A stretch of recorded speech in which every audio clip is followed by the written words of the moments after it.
afternoon, and welcome to Public House Media's Loud and Proud.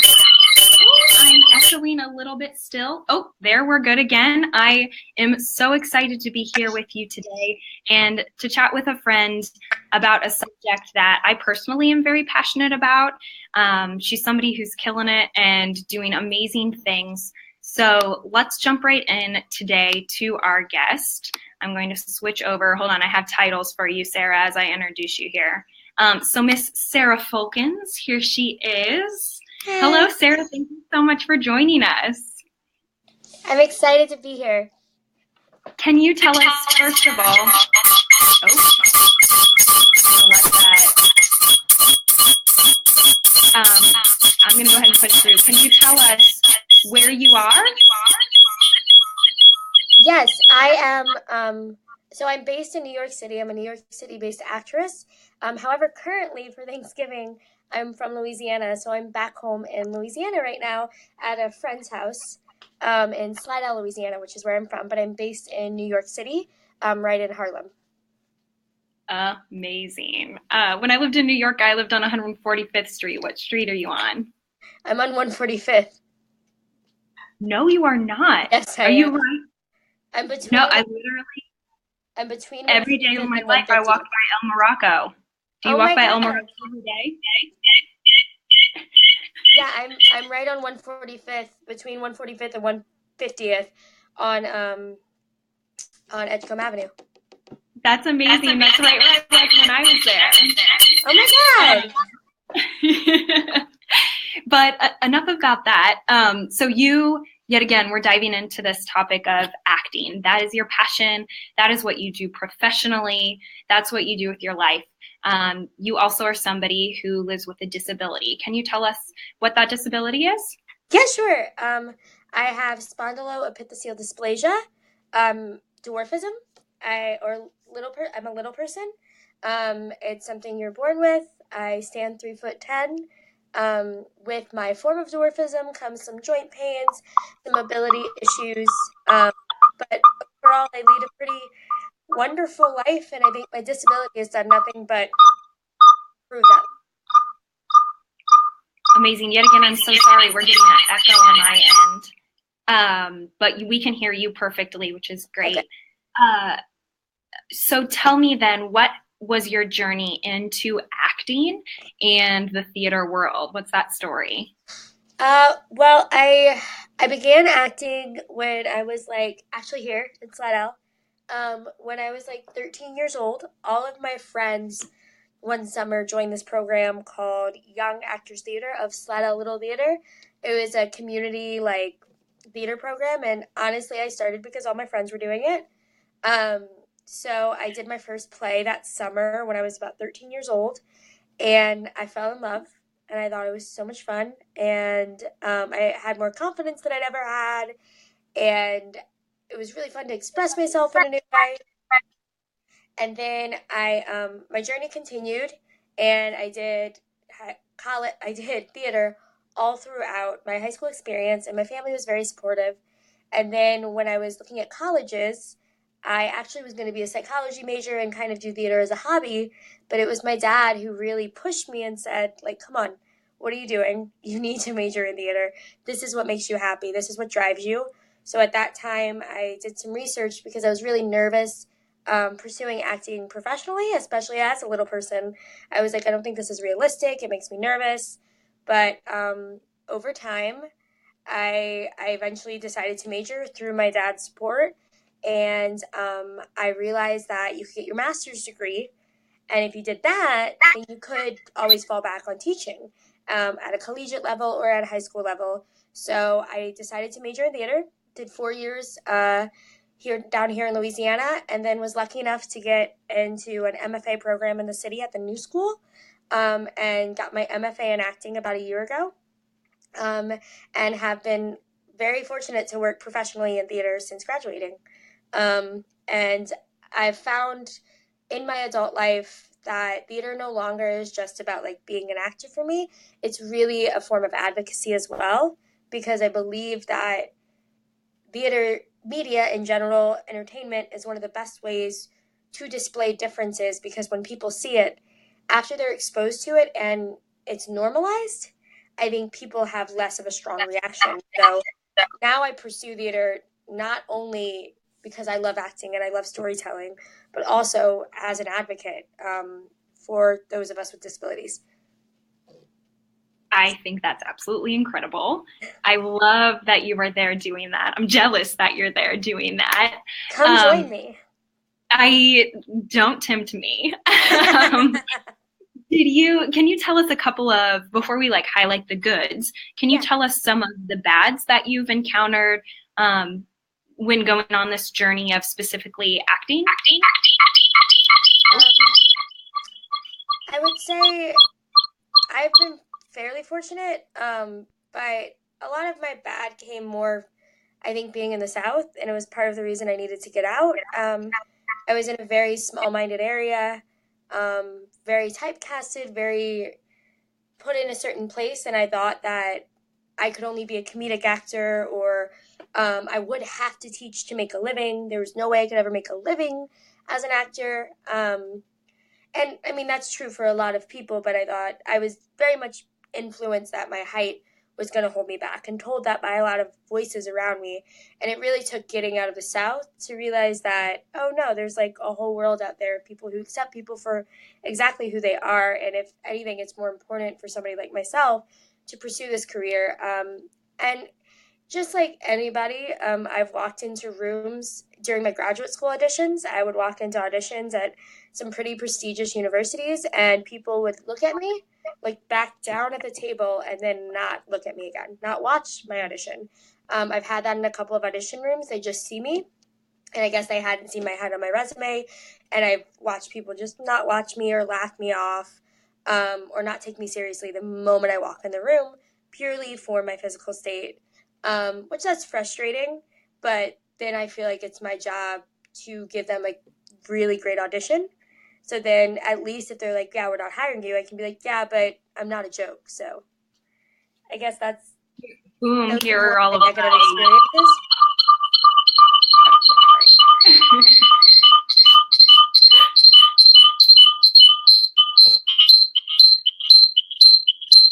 Oh,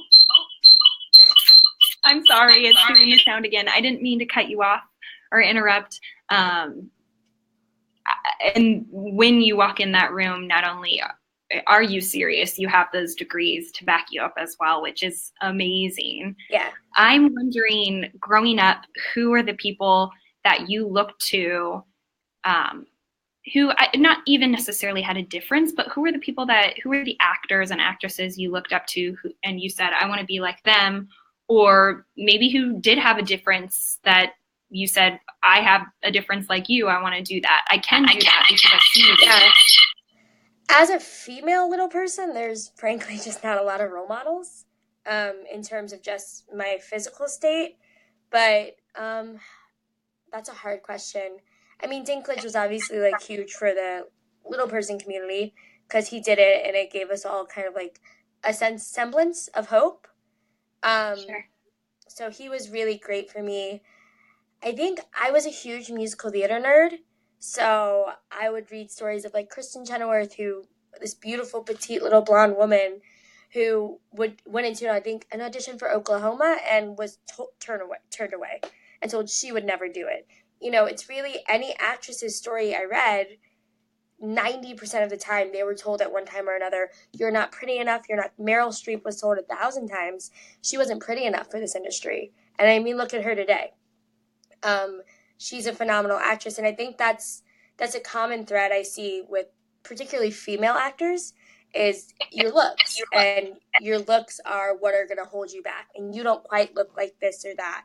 And I think in reading those stories, I was like, okay, well, if these women have been told no 1,000 times and they're as talented and phenomenal as they are today, then I think I can do it. It's just you have to keep knocking on the door and reading those stories from people like Meryl Streep, from Kristen Chenoweth, and reading those kind of stories and seeing that they were told no 1,000 times as well.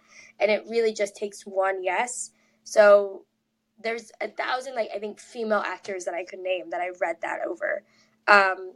When it came to disability, really Dinklage was my first, role model for somebody who looked like me that I even could look up to that had like a really amazing career. There's still really not a lot of visibility for. There's also Warwick Davis, and he's great and he's wonderful. But again, a lot of male influence. Really finding that female role model in acting, I still struggle finding someone that looks like me that's really made it into the industry. So I think that's kind of my goal, is to try to be somebody, or to have one of my friends. Hopefully we can make enough of an impact that some female can break that barrier and I can have a role model. I think that is amazing and so important. Yet again, I'm going to apologize about the sound. I am wondering, when was it that you realized part of the acting also was advocacy, and also was kind of showing that a part of who you are is disability? Was there a moment, or did it kind of naturally happen for you? How did that happen, where you realized it was kind of all encompassing? It really wasn't until this last year. And I've been fortunate. It's been a big influence with the artists that I've been lucky enough to work with. I do a lot of disability advocacy theater, and meeting those artists and seeing how much work needs to be done, like people like Alliance for Inclusion in the Arts, Christine Bruno, David Harrell, Yep. working with Apothete Theater Company, Greg Muscala, and meeting those artists who have been doing this a lot longer than I have, for sure, and hearing their journey and their story, and the importance of realizing that what I'm doing is, it doesn't feel as selfish, and that there's a bigger job to be done here than just to make a difference for myself. I need to make a difference, or try to help make a difference for the word disability in general.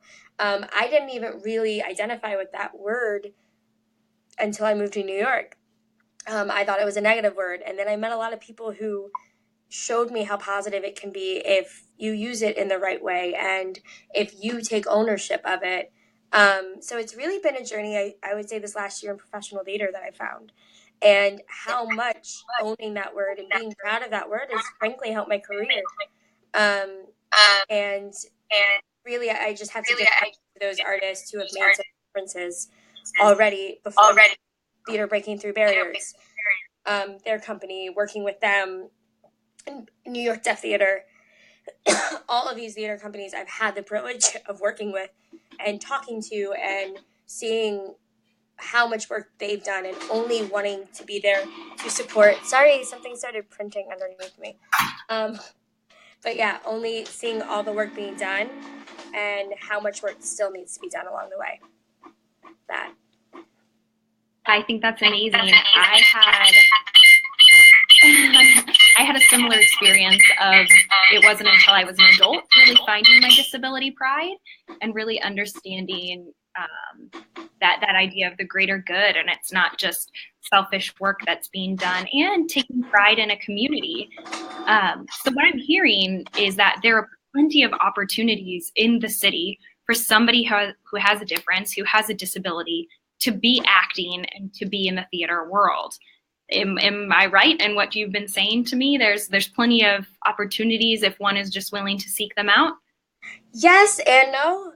Yes, there's lots of opportunities. Whether it's really fruitful is what's hard. There's not a ton of money in it yet.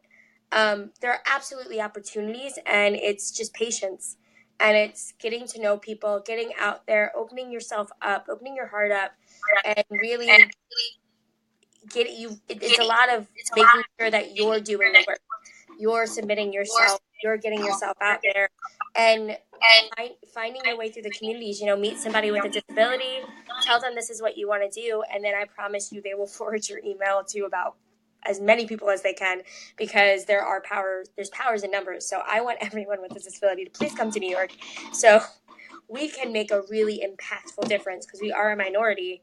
So we just need to keep building. There are those opportunities, though. If you seek them out and you work hard, you'll find them. I have no doubt you could find something somewhere. And if you can't, then learn how to self-produce.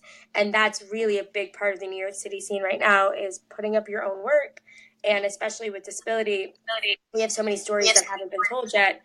So telling the stories and figuring out ways to tell your story is really important. And there's a ton of festivals. There's the United Solo Theater Festival, where you can submit your own work, Fringe. And those are all great opportunities that if you're not getting the kind of work you want to do, maybe start producing your own work. Amazing. I am just so excited for you and all of the work that you're doing. What are you looking forward to next? What's on your docket of both life and acting? What's going on? So acting-wise, I'm in a production of Jack and the Beanstalk at Abrams Art Center, produced by a company, I believe it's We Accept You, and I'm really enjoying it. That opens December 6th, and I'll be doing that through December 23rd at Abrams Art Center, Jack and the Beanstalk, and it's wonderful. It's a musical. And then I'm lucky enough that I'm going to be working at the Met in Cosi Van Toot as one of their supers. So those are the next 2 projects I have. I'll be doing that starting end of February. We'll start performing mid-March, and I'm really excited about that. And then personally, I'm just kind of trying to figure out my day job life. I have a really great job, but I'm looking to find something that's a little bit more, where my full-time job is more in the world of entertainment, because currently I work at a gym during the day.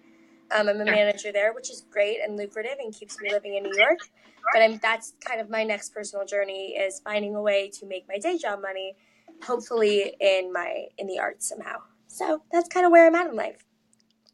Yay, I am so excited for you. I'm coming to the city in January, so be ready to go grab coffee with me. Yes, for sure. Yes. And thank you so much for taking the time to hang out with me here. I apologize that I was echoey and that technology likes to mess with us, but no worries at all. I am so thankful that you were willing to connect and chat and tell us your story. And there it's going to go again. Thank you so much for your time and for joining us today. Yet again, this is Sarah Folkins. Do you have any social media, like website or Instagram or anything that you want to tell people about? Sure. I mean, my Instagram is just my name, Sarah Folkins. And that's like really the only form of social media I have. I'm not good with that kind of stuff. But yeah, Sarah Folkins is my Instagram. Please join. It's public. And I post about any shows or anything right there. And thank you so much, Nikki, for having me. It was an absolute pleasure and an honor. Totally, girl. I'm so glad Sarah and I randomly ran into each other working on a project. So crazy. Such a last March. Yeah, and I literally pulled out my iPhone and I was like, "Can I interview you right now?" Of course. And you got me. It was great. You getting your master's. I think I was still in school too, so it was perfect. Amazing. Well, thank you so much for taking the time for me. And I will find you in January. I look forward to seeing you. Bye, guys. Yay, thank you. So yet again, thank you for joining us today on Loud and Proud. I again apologize for the sound and technical issues, not anything in our control, but I'm just sure you enjoyed Sarah and what she has to say. Again, you can find her by Googling her name. And I hope you'll join us next week, next Monday at 8:30. We'll see you there.